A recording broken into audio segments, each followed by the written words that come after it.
아이들에게 열정을 가져라. 꿈은 이루어진다. 이 말은 결국 성공하라는 말과 다를 바 없습니다. 그때 그 성공 기준은 바로 화폐의 액수에 있습니다. 열정이라고요? 큰 품을 품으라고요? 이건 굉장히 폭력적인 말입니다. 게다가 더 큰 문제는 왜 모든 꿈이 의사, 변호사, 공무원 등의 특정한 직업으로 이루어져 있나 하는 거죠. 꿈의 획일화. 지혜로운 현자가 되고 말겠어. 우정의 달인이 되고 싶어. 이런 건 왜 꿈에 들어가지 않는 건가요? 전 세계를 떠돌며 자급자족하고 매 순간 사랑을 하고 계절이 바뀌면 또 어디론가 떠나는 그런 꿈은 꾸어서는 안 되나요? 그럼 불안해서 어떻게 사냐고요? 역시 불안이 문제입니다. 여기에 더해 시스템이 강요하는 경쟁이 또 더 큰 문제입니다. 자, 오늘 이 이야기로 시작하는 이유는요. 조금 후 출연할 별별 사람의 인생관과 맞닿아 있기 때문이기도 합니다. 자, 조금 후에 그 별별 사람 만나보도록 하고요. 자, 이제 오늘의 책과 사람들 진행 시작합니다. 자, 저는 책과 사람들의 진행을 맡은 최재희 정수연입니다.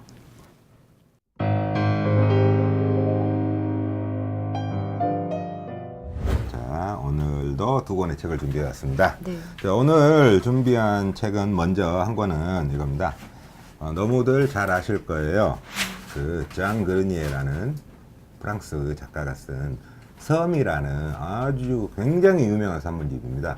뭐 이것을 번역한 김화영 교수님에 따르면은 세계 3대 미문에 속한다.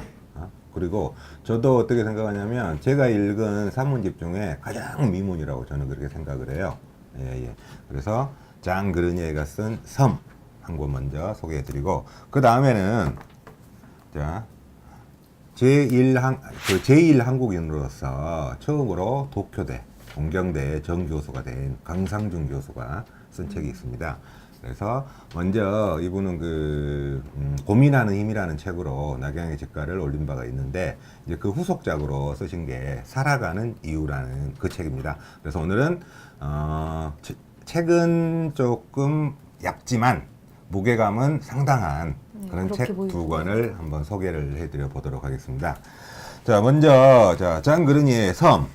자, 이건 아까도 말씀드렸다시피 뭐 너무 문장이 좋아가지고 뭐 저도 아주 그냥 엄청나게 줄 많이 긋어서 그렇게 보는 책입니다. 근데 볼 때마다 줄이 달라져요. 네, 하도 좋은 문장이 많아가지고. 그래서 이 책은 뭡니까? 아까도 말씀드렸다시피 장 그르니에가 쓴 건데 알베르 까미 아시죠? 네. 예, 까미 이방인을 쓴 까미. 그 까미의 스승이 바로 그르니에예요. 네, 그렇다고. 예. 그래서 알베르 까미가 이 책, 그러니까 섬에 붙여서라는 자기가 서문을 헌정을 했어요. 그래서 그게 맨 앞에 나오거든요. 자, 그래서 그 부분 한번 소개 좀 해주세요. 네. 예. 내가 이 책에서 받은 충격, 이 책이 내게 그리고 나의 많은 친구들에게 끼친 영향에 대해서 오직 지드의 지상의 양식이 한 세대에 끼친 충격 이외에는 비길 만한 것이 없을 것이다. 이렇게 알베르 까미가 칭송을 하고 있네요. 예, 이 책에 그렇죠. 대해서. 예, 앙드레 지드 지상의 양식에 비견될 만한 그런 책이다. 그렇게 이야기를 하고 있어요. 또 그리고 그 다음에 어느 정도 헌정을 하고 있냐면요. 또 여기도 한번 읽어봐 주세요. 까미의 이야기입니다. 네. 길거리에서 이 조그만 책을 열어본 후 겨우 그 처음 몇 줄을 읽다 말고는 다시 접어 가슴에 껴안은 채 마침내 아무도 없는 곳에 가서 정신없이 읽기 위하여 나의 방에까지 한 걸음에 달려가던 그날 저녁으로 나는 되돌아가고 싶다. 나는 아무런 회한도 없이 부러워한다. 오늘 처음으로 이 섬을 열어보게 되는 저 낯 모르는 젊은 사람을 뜨거운 마음으로 부러워한다. 여기 제이 씨가 동그라미 치고 별 펼쳐서 잘 안 보여서 제가 더듬거렸습니다. 예. 그 유명한 까미가 이 정도로 아주 가슴 벅차오르는 네. 그런 헌정사를 남겼단 말이에요. 그러니까요. 예. 자, 그리고 이제 그 다음에는 일단은 저희 아직 본문도 들어가지 않았습니다. 자, 먼저 까미의 그런 헌정사를 읽었고, 그 다음에 이 책을 번역하신 분이 그 유명한 고려대학교 불문과 김화영 교수님 교수님이시잖아요. 자, 김화영 교수님이 번역을 하신 건데 여기 그 김화영 교수님의 번역자의 말에도 굉장한 명문들이에요. 아주 그냥. 그래서 아주 맨 처음 본문 들어가기 전부터 일단 쓰러지고 들어갑니다. 네. 예, 예. 자, 이렇게 나와 있습니다.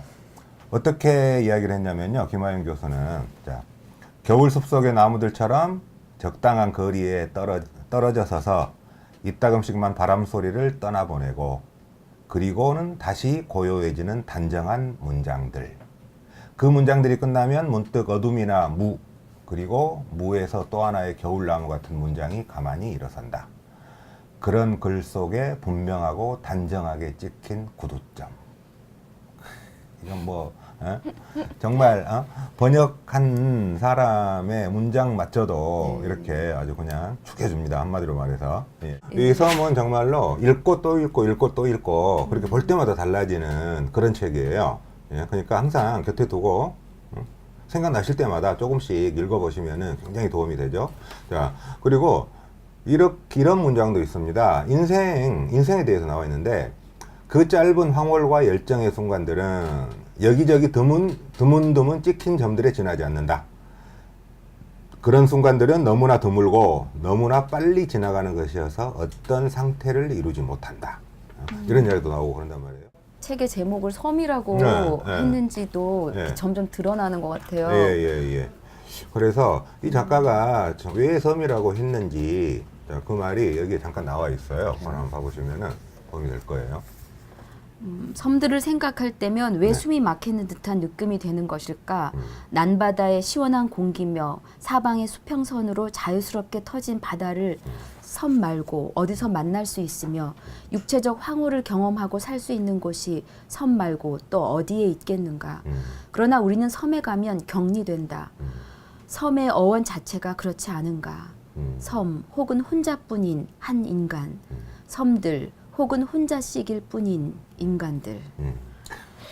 그래서 이 책 제목을 섬이라고 했군요. 인간이라는 섬들이 그렇죠. 지금 이렇게 존재하고 있는 거네요. 그래서 이쯤에서 생각나는 구절 있잖아요. 정윤정 시인의 나는 그 섬에 가고 싶다. 네, 그러네요. 예. 아마 여기서 영감을 받지 않으셨나 그런 생각도 해봅니다. 그 다음은 자, 강상중 교수의 살아가는 이유에 관한 책입니다. 살아야 하는 이유. 그렇죠. 살아야 하는 이유에 살아야 하는 이유. 예. 강상중 교수가 쓴 책인데요. 자, 이 책은 부제가 그렇습니다. 불안과 좌절을 넘어서는 생각의 힘을 주는 책이다. 이렇게 이야기를 하고 있죠. 자, 그 강상중 교수는 뭐 한국인 최초로 아까도 말씀드렸는데 도쿄대 정교수가 되었고, 자, 그다음에 아주 가난한 집에서 태어났어요.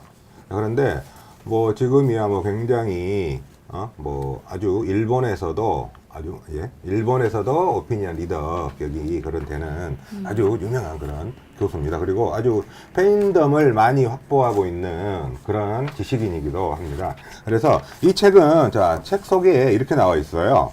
자, 이 책은 불안과 좌절의 시대에 다시금 생의 의미를 찾고 있다.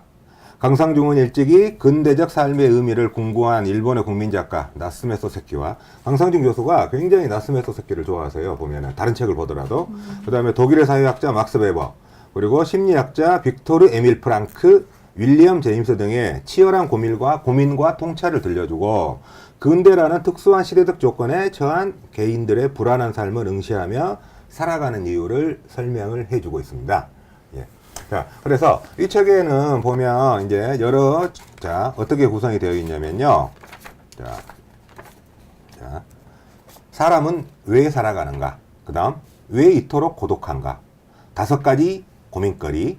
그 다음, 고민으로 둘러싸인 시대. 진짜 자기를 찾는다는 것. 그리고 믿는다는 것은 무엇일까? 그 다음, 인생이 던진 물음에 답한다. 이렇게 짧은 책이지만은 굉장히 많은 이야기와 많은 여운을 주는 그런 책입니다. 자, 그래서 아까 그 소연 씨가 책을 보시다가 이 부분 되게 마음에 든다고 그렇게 하셨던 부분 한번 읽어봐 주세요. 예.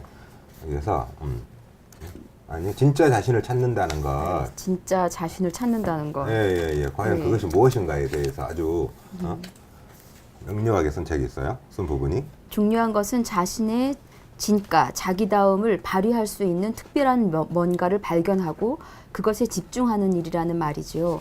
다른 사람과의 경쟁에서 이기는 것보다 자신의 세계에서 자기답게 사는 것이 훨씬 멋지다는 것입니다. 말하자면 베스트 원보다 온리 원의 생활 태도인 것이죠. 예, 예. 제가 추구하는 삶이네요. 그렇죠. 자, 우리는 항상 경쟁 속에서 네. 베스트 원을 꿈꾸잖아요. 그런데 그게 중요하다는 게 아니에요. 다른 사람과 경쟁해서 이기는 것보다 자신만의 세계에서 자기답게 사는 것, 온리 원의 자세로 사는 것, 이것이 바로 진짜 자기를 찾는다는 거고 자기의 인생을 제대로 살아갈 수 있다는 그런 이야기겠죠. 예. 또 그 다음에 보면은 이 책은 또 그렇습니다. 이 책은 결국은 맨 마지막 부분이 가장 핵심적인 구절이에요. 자, 그런데 그 전에 이 이야기가 나옵니다. 저는 이 부분을 보고 좀 약간 놀란 그런 면도 있는데, 자, 이런 게 있어요. 자, 이상하게도 우리는 때때로 잘못을 저지릅니다. 자연은 제어할 수 있다고 생각하면서 사회는 바꿀 수 없다고 생각하는 것입니다. 그게 아니잖아요. 우리는 오히려 자연을 제어할 수 있다는 오만 속에서 살고 있단 말이에요. 근데 자연이 제어가 되는 건가요? 절대 될 수가 없는 거거든요. 그렇죠. 예, 예. 그런데 우리는 이상하게 역설적이게도 자연은 제어할 수 있다고 생각하면서 사회는 바꿀 수 없다고 생각한다는 거예요. 근데 자연은 우리에게 달리지 않은 문제이고, 사회를 바꾸는 거는 우리에게 달린 문제란 말이에요. 그런데 우리에게 달리지 않은 문제는 우리가 제어할 수 있다고 생각하면서 우리에게 달린 문제는 포기해버리는 거. 이 부분에 대한 이야기가 참 인상적이었어요. 네, 그렇네요. 예, 예. 결국은 인생은 자, 행복을 추구하는 거 아니냐. 그런데 행복은 어떤 상태가 아니다. 그 이야기를 하고 있어요. 행복은. 행복이 상태가 아니면 뭔가요? 예. 행복은 상태가 아니라 결국은 태도다. 그렇게 이야기하고 있습니다. 행복은 결국 태도. 태도의 문제일 뿐이다. 자, 그래서 행복은 추구한다고 얻을 수 있는 것이 아니라는 것이 노력해도 안 된다는 허무주의가 아닌 것은 물론이에요. 자, 그러면 자, 그 태도, 강상중 씨가 제시한 그 태도에 대해서 여러 개가 나와 있어요. 한번 이 부분은 꼭 소개를 해드려야 될 것 같아요. 네, 제가 예. 소개해 드려볼게요. 예, 예. 자, 한번 잘 들어보세요. 좋은 미래를 추구하기보다 좋은 과거를 축적해가는 마음으로 살아가는 것.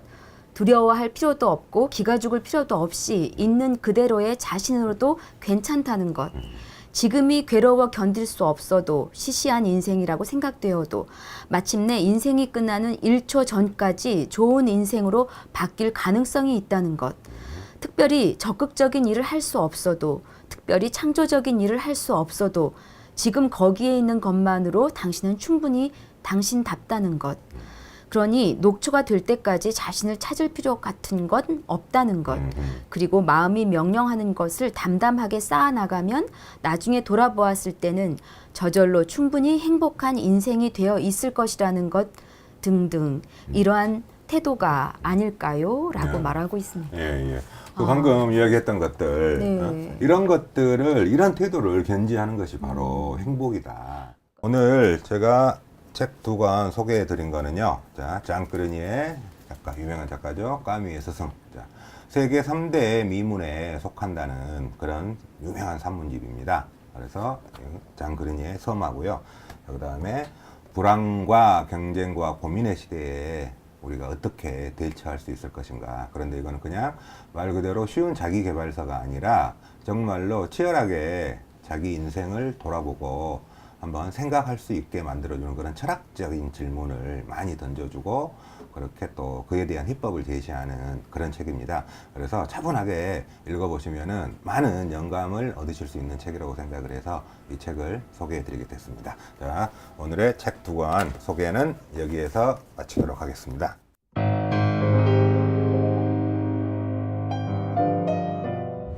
자, 오늘은요, 오늘의 별별 사랑 코너에서는 어느 분을 모셨냐면요, 제도권 교육을 거부하고 자신만의 삶을 찾고자 그렇게 노력하며 살고 있는 19살 청소년, 이제 조금 있으면 소자가 빠지죠. 19살 청소년 서준혁 군을 모셨습니다. 자, 어서 오세요. 안녕하세요. 반갑습니다. 자, 우리 그 서준혁 군은 지금 학교를 정상적으로 다니면 고3인가요? 네, 그쵸. 예, 예. 그러면 맨 처음에 학교를 제가 알기로 한번 학교를 그만뒀다가 또 1년 다녔다가 이건 아니다 싶어가지고 또 지금 안 다니고 있는 걸로 알고 있어요.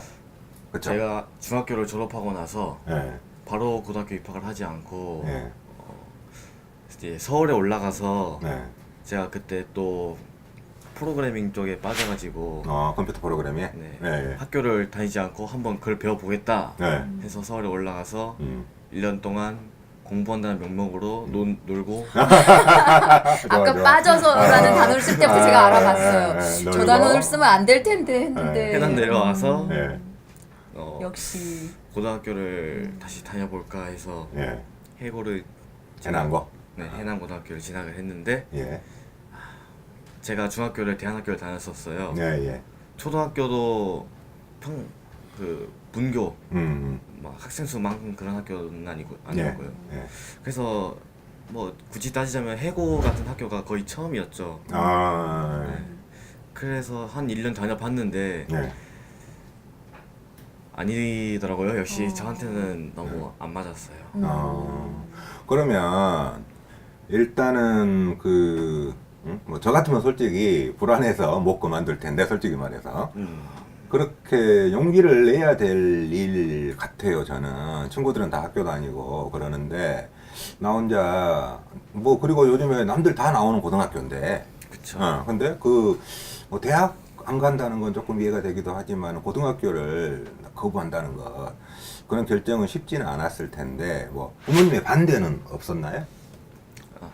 또 저희 부모님은 저를 워낙에 믿어주시고 제가 하고 싶은 것을 적극적으로 할 수 있도록 도와주시는 분들이기 때문에 저희 부모님뿐만 아니라 저희 가족이 전체적으로 제가 학교를 그만둔다고 했을 때 네. 제일 먼저 좋아하는 사람이 저희 형이었어요. 잘 그래요? 그만뒀다고. 잘 그만뒀다고? 네. 어. 어느 정도냐면요. 네. 제가 개교 기념일에 네. 쉬면서 집에서 게임을 하고 있었는데 네. 갑자기 형한테 연락이 오더니 네. 제가 게임에 접속 중인 걸 보고서 네. 너 학교 그만뒀냐? 하면서 개교 기념이라고. 종용을 하는군요, 형이.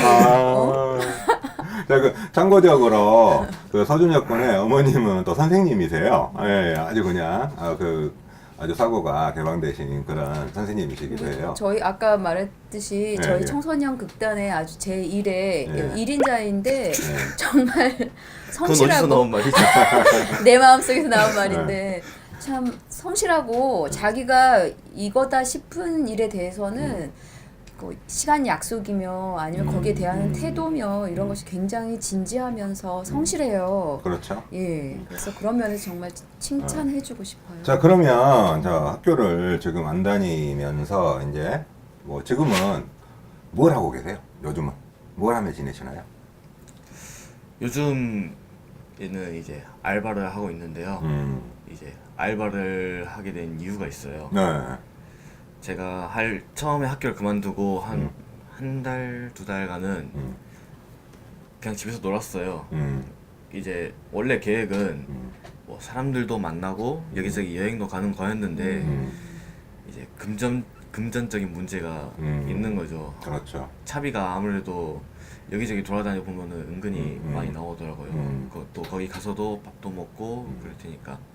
근데 그걸 또 매번 저희 부모님한테 대달라고 하는 거는 너무 양심이 없는 것 같아서 훌륭해. 네. 제 멋대로 학교를 그만뒀으니까 여행 가는 것도 제가 알아서 처리해보자는 마음으로 지금은 알바를 다니고 있는데 네. 이제 알바를 안 하는 시간에는 네. 뭐 놀기도 하고 또 책도 읽고 그러면서 글도 조금씩 써보고 있어요. 지금 19세 청소년이에요. 만으로 18세인데 뭐 여느 어른 못지않은 실제로는 저보다 더 생각이 깊고 속이 깊은 무슨 말씀? 그런 친구예요. 그래서 저는 정말로 이렇게 단언하고 싶기도 한데요. 아마 제가 아는 이 또래 친구 중에 저는 서준혁 군이 나중에 가장 행복한 삶을 살고 있을 거라고 저는 항상 이 친구 볼 때마다 그렇게 확신을 하고 있어요. 그리고 이제 제가 한마디 해주고 싶은 거는 우리가 전 시간 전에 우리 이 방송 시간에 이런 이야기를 한 적이 있는데 이것도 제가 좋아하는 김현수 작가가 한 말이에요. 어른들이 나중에 할 수 있다. 나중에 다 충분히 재밌게 즐길 수 있다. 그런 말들을 하잖아요. 네. 그런 말은 믿지 절대 믿지 말래요. 그러니까 아니, 왜 재밌는 걸 굳이 나중에 하죠? 그러니까 맞아 바로 그거예요 바로 이 자세야 이 자세. 지금 하면 되죠. 네, 바로 그거예요. 근데 자 방금 서준혁 군 말 맞다나 그 재미있는 걸 왜 나이 먹어서 해요? 그렇잖아요 젊어서. 젊어서 노세. 자, 배웁니다, 저희. 자, 오늘 저희가 많이 배웁니다. 자, 오늘 그 학교를 제도권 교육을 거부하고 자신만의 삶을 찾고 있는 그런 서준혁 군과의 그런 별별 사람 인터뷰가 있었는데요. 뭐, 시청자분들도 아마 깜짝 놀라셨을 거예요. 아, 저런 청년도 있구나. 그런 생각들을 하셨을 거예요. 물론, 저도 많이, 뭐, 평소에 이야기도 많이 했지만은, 오늘은 이렇게 또 심도 깊게 이야기를 하다 보니까, 저도 많이 좀 깨달은 그런 구석이 있는 인터뷰였습니다. 자, 우리 서준혁 군의 그런 선택이 정말로 올바른 길이었고, 행복한 길이었기를 그렇게 바라면서, 오늘 우리 그 씩씩하고 의식 있는 청년, 서준혁 군과의 별별 사람 인터뷰를 마치도록 하겠습니다. 예, 오늘 와주셔서 고맙습니다. 네, 감사합니다. 네, 감사해요. 응원하겠습니다. 네. 네, 자, 공지사항은요, 그 해양공공도서관 여름 독서 교실에 대해서 공지를 해드릴까 합니다. 그, 조금 후부터 그 접수를 받을 겁니다. 운영 기간은요, 8월 9일부터 8월 12일까지. 대상은 초등학생 1에서 3학년 35명입니다. 그래서 여름 독서 교실이 뭐 5일 동안, 아니 4일 동안 그렇게 연속해서 진행이 되고 있는데 그 목적은 어린이와 청소년들에게 독서 교실을 통해 독서의 즐거움을 발견하게 하고 책 읽기의 중요성을 알리는 그런 취지를 가지고 있습니다. 자, 8월 9일부터 12일까지니까요. 그 해남공공도서관에서 접수를 받고 있으니까 그때 접수를 해주시면 될 것 같고, 그 다음에 무엇보다도 저는 이게 중요하다고 생각하는 거는 초등학교 저학년, 유치원 어릴 때부터 자연스럽게 독서 습관을 길러주는 것이 뭐 자식에게 줄 수 있는 가장 큰 선물이 아닌가. 잘못된 세상을 바꾸는 계기에는 여러 가지가 있겠지만 가장 중요한 것은 무엇보다도 그것이 잘못된 세상임을 아는 것입니다. 그리고 그 방법 중 가장 전통적이고 가장 강력한 방법은 물론 독서고요. 물론 책 한두 권이 세상을 바꿀 수 있는 것은 아닙니다. 그렇지만 진실을 가르치는 책을 읽는 독자들이 많이 나와야 합니다. 책을 읽을 뿐만 아니라 스스로 생각할 줄 아는 사람들이 많이 나와야 하는 그런 세상이 되어야 합니다. 그래서 내 삶이 하나의 이야기가 되고 그 안에서 내가 로봇이 아니라 삶의 주인공이 되어가는 삶. 이게 인간이 가진 가장 큰 목표로서 그게 바로 내 삶의 그런 기획이 아닌가 그렇게 생각을 해봅니다. 오늘 제9회 책과 사람들 오늘의 방송은 여기까지입니다. 시청해 주셔서 감사합니다.